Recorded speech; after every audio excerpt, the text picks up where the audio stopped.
Bon, en fait, la question c'est les raisons pour lesquelles les Africains doivent se lancer ou bien qu'est-ce qui peut faire en sorte que les Africains se lancent? Qu'est-ce qui peut même les booster à se lancer?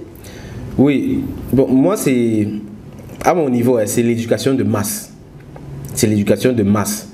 Et quand je parle de l'éducation des masses, ça veut dire aller vers les personnes. Et aller vers les personnes, pas juste avec un langage unique, mais... Nelson Zangué, tu te mets au stade, tu remplis le stade, mais tu vois bien qu'on fait ça pour les... On va faire ça en décembre, Elvis. Non. Que je devienne pasteur Nelson. On va faire ça en décembre. Elvis, en décembre, on va remplir le palais des sports à Yaoundé. Béni, béni ton roi, ça va faire x100 avant la... En décembre, Elvis. En décembre, on va remplir le palais des sports de Yaoundé. Ce sera minimum 5000 personnes. Donc, il faut qu'on se prépare pour ça. Et pour moi, c'est ça le truc en fait. Parce que on doit copier les modèles qui marchent. Quand tu crois en quelque chose, parce que pour moi, le monde va mal, pas parce qu'il y a trop de mauvaises personnes, mais parce que les bonnes personnes ne font pas assez bien leur travail. Tu vois, ce qui fait que moi, je crois en la crypto et à la blockchain. Et ce n'est pas le jeu. Je crois réellement en ça.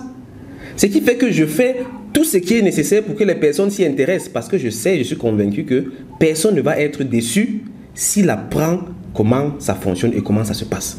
Au moins pour la connaissance, c'est déjà quelque chose. Et après, on va voir pour le gain. Ce qui fait que quand je parle d'éducation de masse là, je parle d'aller dans la rue. Comme j'ai dit là, il n'y a pas les foires, je manque presque plus les foires. Il faut aller dans les foires, il faut passer dans les télévisions.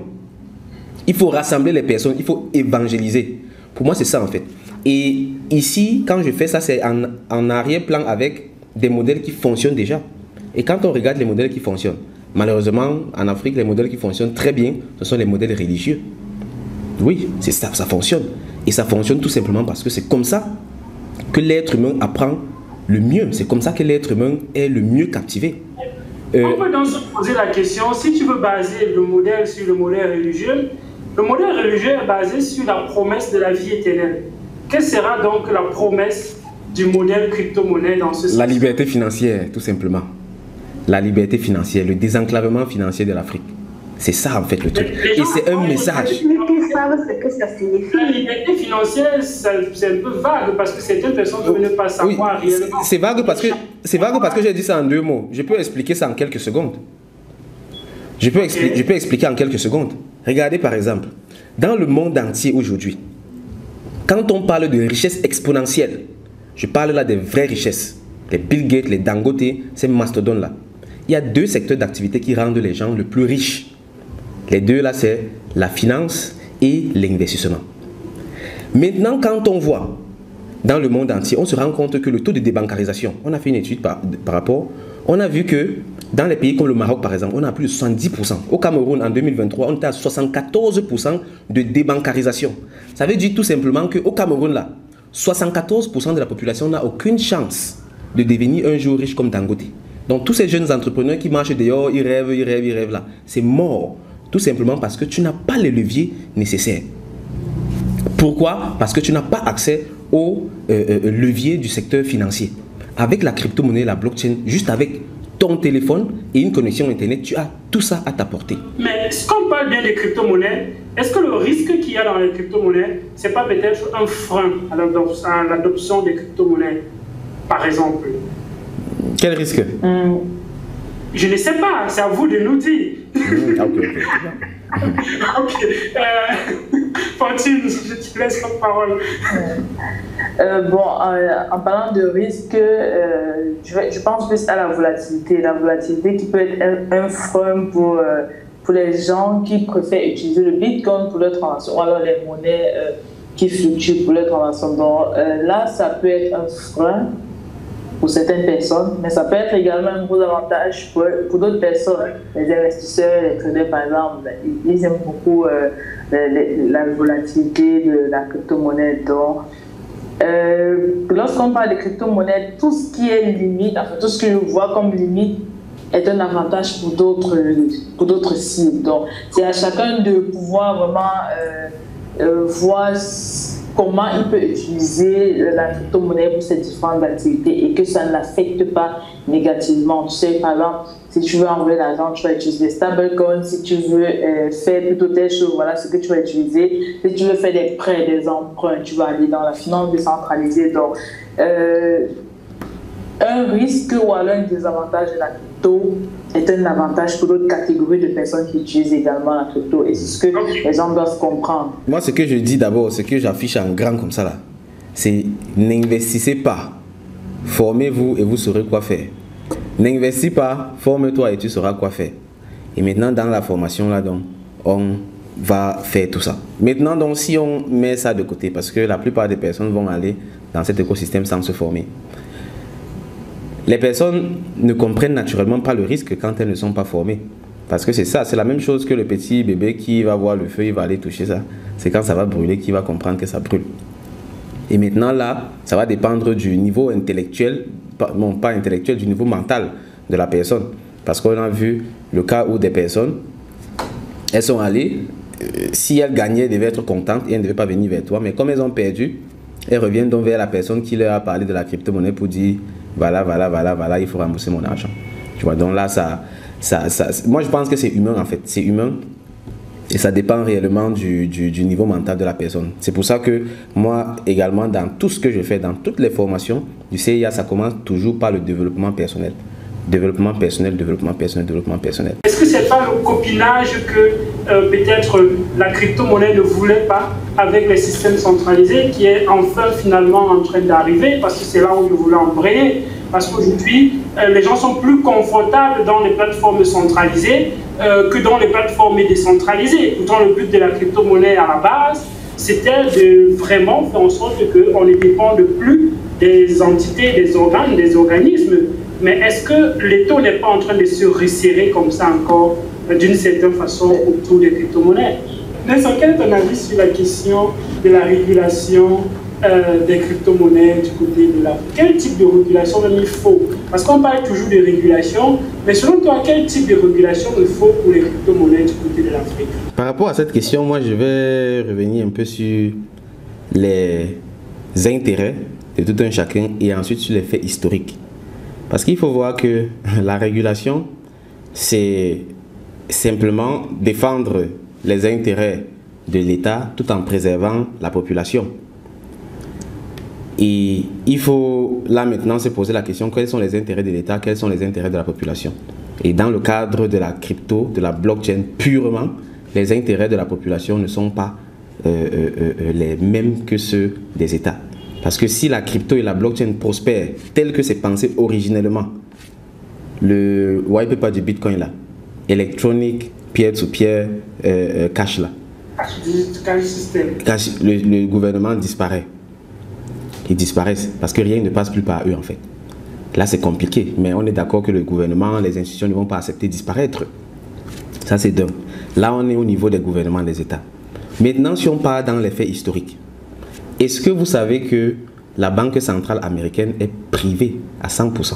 La Fed, la Federal Reserve, elle est privée. Est-ce que vous savez que la Banque d'Italie, là où tu es, Elvis, c'est privé? Oui. En Grèce, par exemple, la banque, elle est semi, elle est parapublique. Et dans plusieurs pays du monde, c'est pareil. Tout simplement parce que les banques, c'est un business qui a commencé bien avant les gouvernements. Ce qui fait que ces gars, c'est eux qui contrôlent le système financier mondial avec leur système centralisé qu'ils ont mis sur pied depuis très longtemps. Ils ont leurs intérêts à défendre également. La crypto vient saper tout ça. Ce qui fait que eux, je parie qu'ils ont tellement essayé de détruire le Bitcoin et tout, mais comme ça ne marche pas, il faut trouver une façon de s'y arrimer. Et maintenant, donc, les intérêts ne peuvent pas être les mêmes. Ils ont par exemple commencé à faire les ETF. Les ETF, c'est tout simplement ramener le terrain de jeu chez eux, en fait. Ils ont créé le outil financier pour prendre le dessus sur le marché. Ce qui fait que, moi, en termes de réglementation, je ne m'attends pas à ce que le gouvernement fasse exactement ce que la population fait. C'est pour ça que pour moi, l'impulse doit partir de la population. C'est la population qui doit exprimer son besoin et ensuite l'État vient donc un peu mettre les garde-fous pour que ce ne soit pas l'anarchie. Je vais poser une question tout seul. Nous sommes parfois qualifiés de pionniers dans l'écosystème crypto. Supposons que demain l'État t'appelle, toi Nelson, on voit que tu es pionnier, On veut donc collaborer avec les pionniers de l'écosystème crypto pour mettre ce cadre-là des crypto-monnaies. Une loi que tu proposerais serait laquelle? Ah, ça c'est une bonne question ça. Bon, ça va être compliqué. Ça va être compliqué. Non, réfléchir, ça va être très compliqué quand même parce que là c'est complexe. Ouais. Je pense que, contrairement à la mission initiale de la crypto-monnaie, qui est que chacun ait ses avoirs et ce qu'il veut, parce que l'État est là.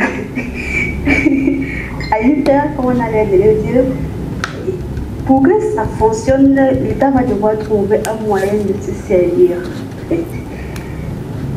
Et si on trouvait un moyen de leur garantir à eux que vous n'allez pas perdre vos gains-là, je suis sûre que ça va accélérer les régulations qui tardent à arriver en fait.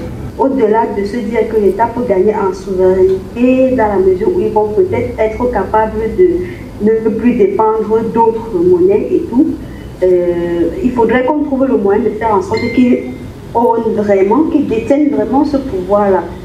Bien, il ne faudrait pas qu'il y ait des abus, trop d'intrusions dans les services des particuliers, certes, mais il faut quand même qu'il y ait un petit bout de rétribution qui va chez eux, peut-être pas le contrôle, mais qu'ils aient leur argent. Ils ont besoin de ça pour fonctionner. C'est sûrement quelque chose que les amateurs de crypto, ceux qui sont très fans de la décentralisation, ils ne vont pas trop aimer, mais bon, c'est ce que moi je pense en tout cas. Si tu as aimé cette vidéo, alors tu vas adorer la formation Crypto Initiation. Crypto Initiation, c'est tout simplement l'initiation la plus complète en crypto-monnaie et blockchain pour les débutants et les novices. Cette formation a été mise sur pied dans l'unique objectif de favoriser une adoption de masse des crypto-monnaies en Afrique en formant un maximum d'Africains à la compréhension et à l'utilisation des crypto-monnaies, que ce soit comme moyen de transfert, comme moyen de paiement ou même comme moyen d'investissement. Il faut noter qu'aujourd'hui, plus que jamais, la crypto-monnaie fait partie intégrante de nos sociétés et de nos modèles économiques. Il est donc primordial pour chacun et pour chacune de comprendre de quoi il s'agit. Aussi très important, c'est de savoir que la crypto-monnaie en Europe, en Asie ou en Amérique n'est pas la même chose que la crypto-monnaie en Afrique.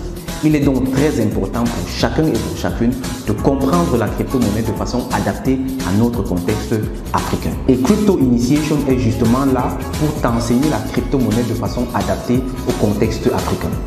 Si cela t'intéresse, si tu veux apprendre de quoi il s'agit, il te suffit tout simplement de nous contacter en écrivant en commentaire « Je souhaite participer à la formation Crypto Initiation » ou encore tu peux cliquer sur le lien en description de cette vidéo ou dans les commentaires et tu seras redirigé vers un formulaire. Là-bas, tu renseignes ton nom, prénom, email et tu seras par la suite contacté par nos équipes pour te donner accès à la formation Crypto Initiation. Sur ce, je te dis merci de m'avoir écouté. On se retrouve dans une prochaine vidéo ou plutôt dans la formation Crypto Initiation. Main dans la main jusqu'au sommet avec la crypto-monnaie pour une Afrique riche et prospère. Au revoir, bye bye.